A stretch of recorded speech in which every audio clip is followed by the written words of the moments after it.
Robinson Show. Hey guys, how you doing? What's going on, Joe? Hey, just give us a couple seconds. We're just sitting down, getting back from break. Cool. Sounds good. How are you, Joe? I'm good. How are you guys? Very good, very good. We are. It's cold out, dude. It went from like, I think 90 degrees last week to like 20, 30 degrees. Like, I feel like buildings are going to collapse. Mercy. I was surprised. It's like I do not miss that cold. I don't miss that cold. Like It's starting to get like cold, like LA cold here, you know, like in the 60s and 50s, and I'm already like freezing. Like I'm going out, I'm like, Jesus, I have to go and like dig out my leather coat and the winter coat that I spent too much at when I bought it at the Gap last year.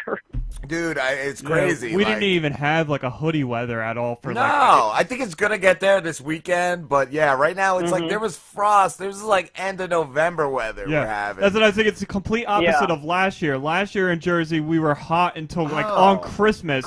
I had to turn on the air conditioner. Yes, Christmas was in the 80s, Joe, and like really muggy, I think. It's crazy. It's crazy. And then it's, you know, this is just, to me, I want to just say, like, you know, with this weather, this is a big fuck you to people who say, like, that there's no climate change and the weather's not changing and everything. I'm like, do you even go outside?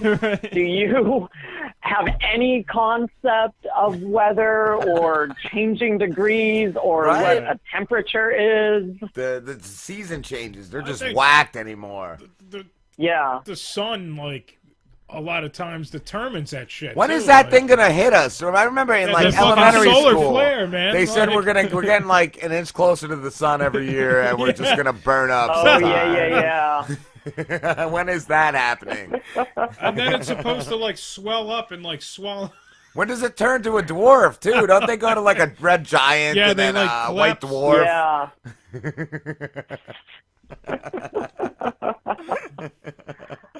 Oh, Joe, have you been doing a lot of acting lately? I saw. Did you have a lot of like auditions lately? Yeah. I've been doing a lot of auditions and just, you know, trying to do all the business side of it and then all the admin stuff. You know, just sending out my materials to casting directors and directors and all of that stuff. Just trying to find jobs and all that stuff, and I just took some new headshots, and they look really well and really good. So I'm excited. I saw them. I think I used one. Those.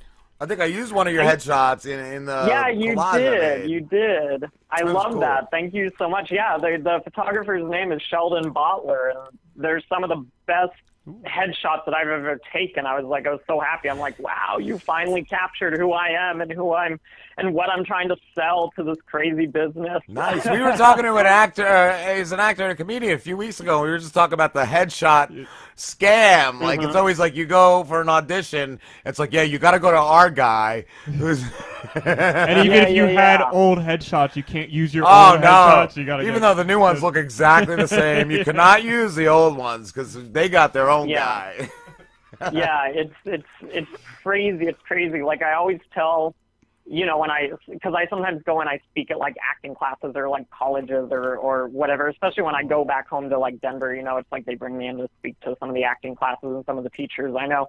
And I'm always just like, you know, just research everyone, especially in this day and age. I don't know how people can still be getting scammed in acting because it's like we have Yelp, we have Facebook, we have Twitter, we have Google. Yeah. It's like you can find dirt on, you know, everyone. And I do that with everyone when I am looking for, you know, new representation or going in for, you know, a casting director or have a meeting with a director, or even when I'm taking an acting class. It's like the first thing I'm doing is like, you know, typing in the name, and, you know, I'm always like, you know, so-and-so, scam, ripoff, you know, it's like I try to find the dirt out on people, you know? Yeah, you have to nowadays, especially with something like that, dude, especially. Yeah. I always wondered with those, like, when you talk in front of students, do those things pay? Not really, but because it's like, I mean, I guess, you know, if I was like more of a name and more of a somebody, you know, it's like I know my place in this world. I'm a nobody. I could probably like ask for some money, but because I'm doing it at like, like the college that I went to, or doing it for friends, I'm like, yeah, I'm in town, I'll do it. It's a nice way for me to like see my friends again and just like That's cool. reconnect and all that stuff. And I don't know, maybe I'm wrong in this way that I think, but I've never been kind of like run by money. You know what I mean? Like money is not that important to me, which is probably why I never have any.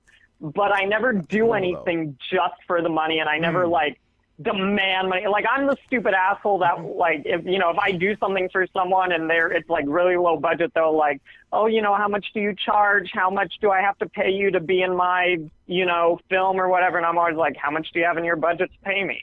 You know? Right. I got a question. My little sister, she's kind of like wants to get into that whole field, like acting, I guess, like Broadway. Do you have any advice for that? Like what she should do? She's only 19. She's taking classes for it right now. But yeah, I would say like just study, get in with some, good, reputable teachers, preferably teachers that are still working and that are still auditioning. I unfortunately don't know. I'm not connected with a lot of the acting teachers on the East Coast. If she was here in LA, I could be like, yeah, go to this teacher, study here, do this or do that. But I would say, oh my God, I don't even know what a good school in the East Coast for acting would be. But I would say just do her research and talk to other actors about it. I'm probably going to get in trouble for this, but don't do acting in college, because it's like generally the people who are teaching acting in college haven't worked in years and years and years. Yeah. So it's like they don't know what's going on in the business. They can't teach you what we need to do now in the business. They're still teaching the techniques that it was, 30 years ago. Dude, and that's that it. has changed. I had a instructor in high school that had worked for NBC as well, and then I went to college for acting, and it's like everything they taught me was wrong compared to what she taught me, and I'm like, these guys, they don't know what they're talking about. So what you're saying that there's acting teachers out here where they're famous, like that, all of their students are these poor kids who spent all this money to get a theater degree, and the agents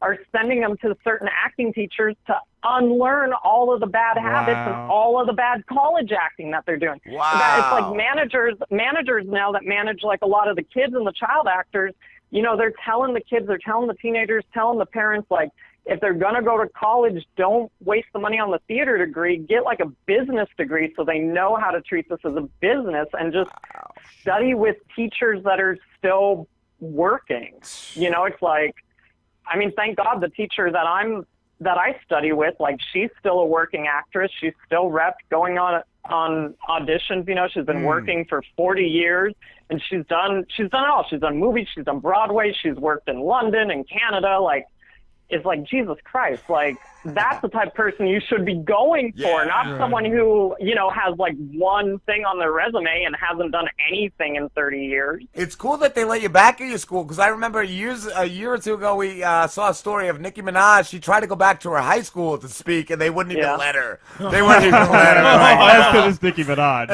In the Bronx or something. They're like, we don't even want you, you scumbag. Oh, my God. That's amazing. She just looks like a bad caricature.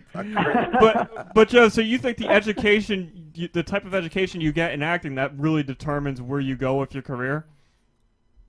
Oh yeah, because if you're not trained, then you're not going to know how to do anything, and it's like, you need to know how to get the subtext of the lines, and how to, evaluate, how to find the point of view, how to make positive choices even when you're playing a bad guy. It's like, I remember I was taking a class with the casting director for Days of Our Lives years ago when I first came out here, and she's like, on Days of Our Lives, on the soap operas, we don't cast bad guys, and we don't have bad guys on the soap operas. And I was like, what the fuck? Like, yeah, soap operas have bad guys. And then she went on to explain, she's like, we have good people who have made bad choices, because that's more interesting to watch. And it's like, oh, well, okay, yeah, that's why we all like the villains in everything. In anime, I noticed people who that. have made bad choices. They always explain why the bad guy does what he does, and he's not really like you like that. Except for like Dragon Ball Z, they just like straight up threw Yeah.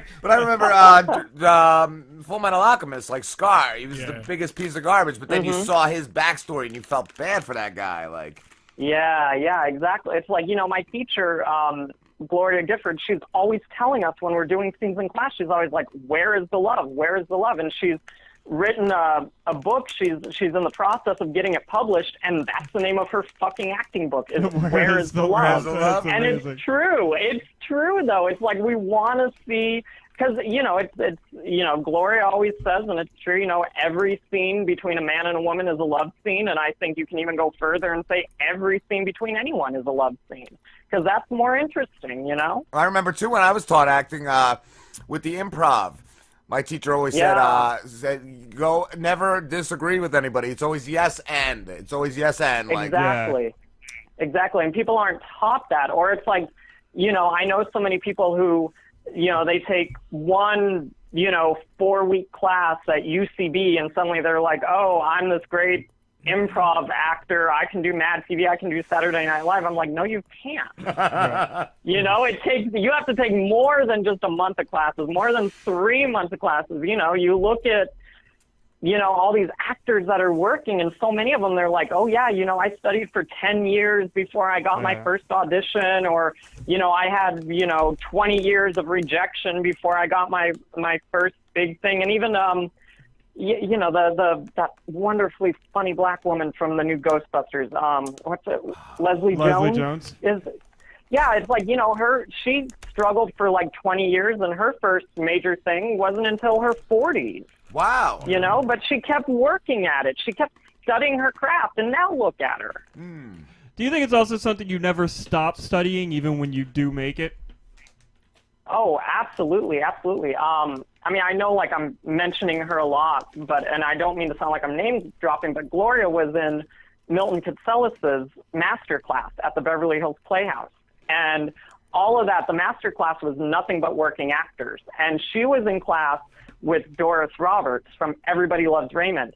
And Doris was while Doris was doing Everybody Loves Raymond, and after she had won the Emmy. So if someone like Doris Roberts, who had this huge career, had done Broadway, Emmy winner, had done all these TV shows, if she's still in acting class, your ass better be in acting class too, because it's like, I think if you're in New York, if you're in LA, if you're trying to do acting as a career, we're like the Olympians of our business. And if you look at all the Olympians that have gold medals, they're always coaching, they're always studying, they're always keeping their muscles sharp.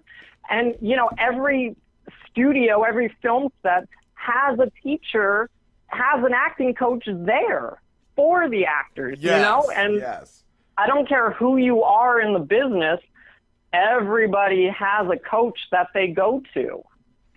Cool. That's like a whole nother layer, like something you never think. Like when you watch these I movies. never thought that too. Even like you see a seasoned veteran of an actor. Yeah, you just assume he's really talented and he just does it. Like he's got it down. Yeah.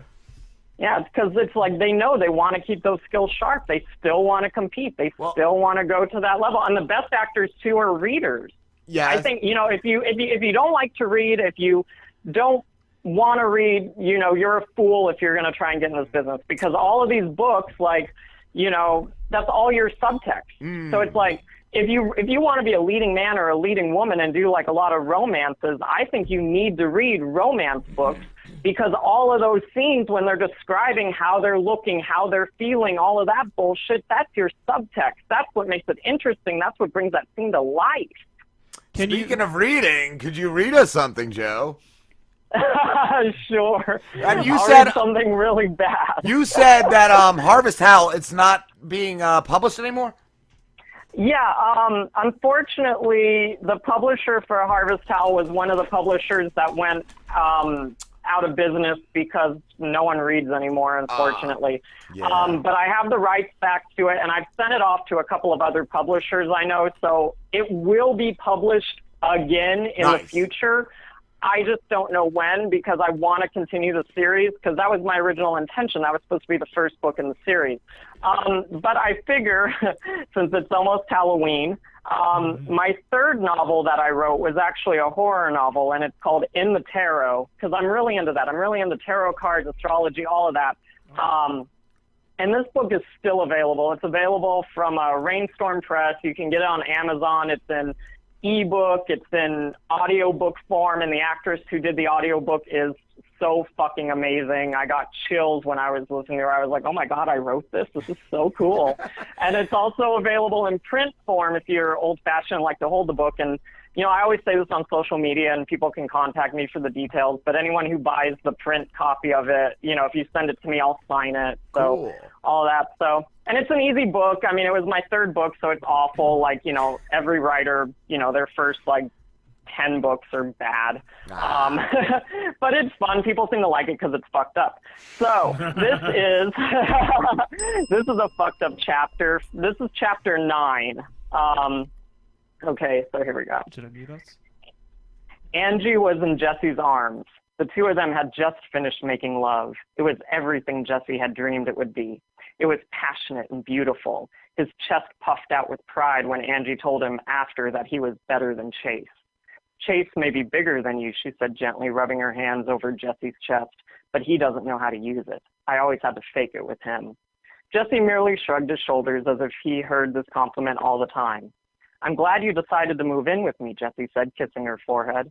I should have moved in with you when you first asked me. I never should have moved in with Chase. God, that was a mistake. I'm sorry. It's okay. You came to your senses. We can be together now. Forever, he promised gently as he stroked her soft red tendrils. Jess, there's one more thing I have to tell you. What? He asked. Angie opened her mouth, and a loud, shrill beeping emitted from her throat. Jesse stared at her in shock. Her mouth was moving, but instead of words, that incessant, maddening beeping was the only thing that emitted from her. Angie became blurry, resembling a painting that had been submerged under water. Soon he was shrouded in blackness. It felt like he was falling. His body rocked back and forth like the tilting deck of the Titanic. Soon the blackness transformed to blurriness. The shrill beeping never missed a beat. Jesse blinked the sleep from his eyes and looked around the room. His alarm clock was loud in his ears. What the fuck, he thought, confused. The apartment was still and dark. The only light came from the moon. He looked at his alarm clock. Midnight. Why was his alarm going off? Jesse silenced the alarm and laid back in the bed. He could still feel Angie in his arms, could still smell her. Closing his eyes, he turned on his side, stretched out his arms, and brushed the soft hair that was next to him.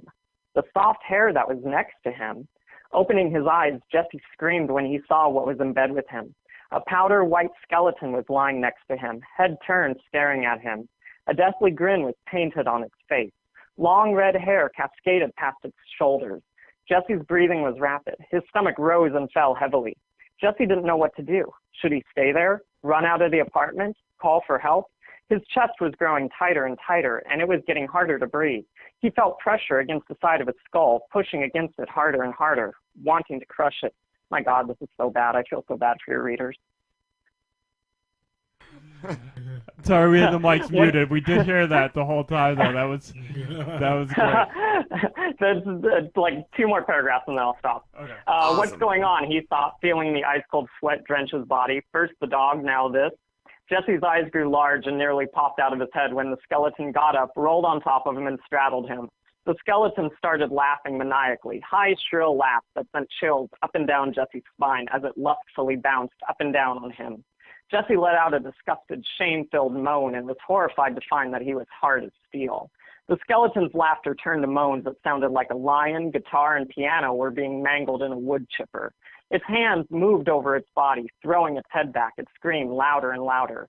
Jesse fought with all his might, but even though it was nothing but bones, the skeleton was surprisingly strong. The two struggled and rolled off the bed. Jesse landed with a grunt. His arm hit his dresser. His legs scraped against the bed. He was sure he had drawn blood. His briefs had slid off his hips, and his penis hit the skeleton's leg bone. The skeleton gripped his hard penis, and much to Jesse's horror, put it inside its pubic bone. The skeleton fucked him hard. Jesse screamed for help and tried to get away. but all he could do was lie back and cry as the skeleton raped him until his penis throbbed and he shot load after load of white cum inside the skeleton. What's happening to me, he thought, as the whole world turned to blackness. So there you go, a peek inside my fucked up mind. That's why I don't do drugs. That's amazing. Wow! Fucking skeleton rape. That's That's fucking, new. That's new. I've original. never heard That's- that before. Very original. Very amazing.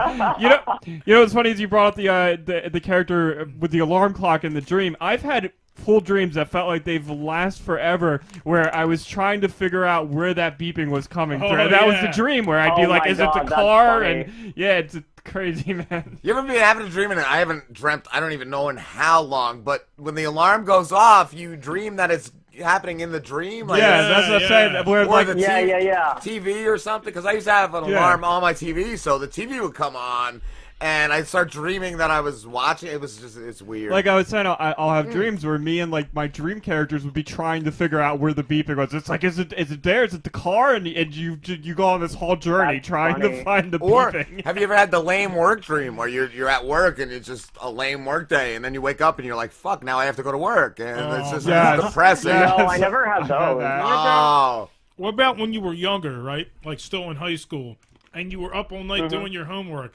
and I then never you did go homework. to sleep. You go to sleep, and then you're dreaming that you're still doing your homework, like up until like you got to get up, like. or the Yeah, nights yeah. too where you just don't even know if you really slept. You ever have those Yes, where you think yeah. you just laid in bed all night, like that's not Yeah. slept? Those are weird. Joe, I actually have a question going back to the acting thing. I was wondering, for Yeah. somebody who is studying acting, are there books that you would recommend that are like a must-read for actors? Yeah, I think everyone should read Michael Shurtleff's book called Audition. I think everyone should read Milton Katselas' book, Acting Class, Take a Seat. Let's see, what else are good ones? Gordon Hunt, Helen Hunt's father, wrote a book called How to Audition, and there's a great book, it just came out. It's by this guy named Kevin E. West, who's been a working actor for years and years and years. It's called The 7 Deadly Sins the Actor Overcomes. And I think that should be required for everyone in the business, whether they're just starting out or, have been doing it for years and years and years. Cool. But those are like the main ones that I think. Plus, I think just read, the biographies and the autobiographies of everyone that's working or that, has been working, and just see what they did. And, I just finished Pam Grier's book. She was Foxy Brown, and I just finished her autobiography. And I love it. She talks about still auditioning and putting in the work and doing all of that. And this was after she was famous and after she had done Foxy Brown and all of that. I'm reading Bruce Campbell's book now, If Chins Could Kill. And it's fascinating. I love biographies on actors because you see the work never stops. Yeah. You're always auditioning, you're always studying, you're always getting better and stronger and working on your craft. Nice. Joe, are you? I saw you're a big fan of horror movies. I wanted to ask you for Halloween. Yeah. What is your favorite horror movie of all time? Jesus, I feel like I'm in fucking Scream. Favorite horror movie of all time. I think probably Friday the 13th Part 2, because that was the first real horror movie that I saw. And I don't know, I just love the atmosphere of it. I love the feel of it, the look. I love the characters of it. And I love those 80s, slasher films. Yeah. Like that. They were just so fun. I look at those, I'm like, oh my God, that must have been so much fun to make, Yeah, I agree, dude. I love the original Halloween. That's one of my favorites. Anything from that time, like Friday the 13th. Yeah, well, like my teacher, since you love Halloween, then you probably know my acting teacher, Gloria Gifford. She was in the original Halloween 2. She was Mrs. Alves, the black head nurse. Wow. The one that's the one that they find on the table with the blood, dripping out of her and everything. And oh my God, there's a reason they didn't film Gloria's death scene, because she is tough as nails. She would have put Michael Myers in his fucking place. Nice, dude. Yeah. Nice, dude. Joe, we have to wrap this up, but thank you so much for talking to us, brother. What? Where Thank can you everybody guys. find It's always you? a pleasure. Always. You can find me on Facebook, facebook.com/official Joe Filippone, Twitter and Instagram @Joe Filippone, and I have a YouTube channel with clips of shit that I've done, youtube.com/thehiphopjoe. Awesome. Thank you, Joe. Thank you guys. I'll talk to you soon. We will. Have a good one, Later, Joe. dude. Bye.